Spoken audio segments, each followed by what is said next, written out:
আমার বর অফিসে বেরোবে, তার আগে আমার ছেলেই চাবি খুলতে চলে এসছে সাইকেলের। ও রোজ বাবার সাথে একটু করে যায়। তো ওর বাবা বেরিয়ে পড়েছে, ওদিকে মা দাঁড়িয়ে আছে, আমাদের জল গরমের হাঁড়ি বসানো আছে।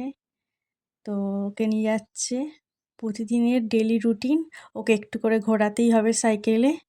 তো ও নিয়ে যাচ্ছে, আমি পেছনে যাচ্ছি, আমি ওকে গিয়ে নিয়ে নেবো, তারপরে ও যাবে। অন্যদিন মা নাহলে বাবা এগিয়ে যায়, আজকে আমিই যাচ্ছি নিয়ে। তো এবার ওর কাছ থেকে আমি নিয়ে নেবো। খুব মজা, বাবার কোলে আছে, সাইকেলে চড়েছে। তো ওকে আমি নিয়ে এসেছি, এবার ও চলে যাবে।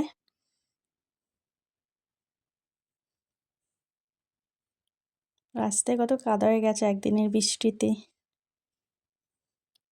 তো চলে গেছে, ওকে বলছি টাটা করতে, ও ক্যামেরা দিকে টাটা করছে। তো ওকে বাড়ি নিয়ে চলে এসেছি, মাকে দিয়ে দিয়েছি, এবার আমি খেয়ে নেবো। কালকের তরকারি পরোটা ছিল, খেয়ে নেবো।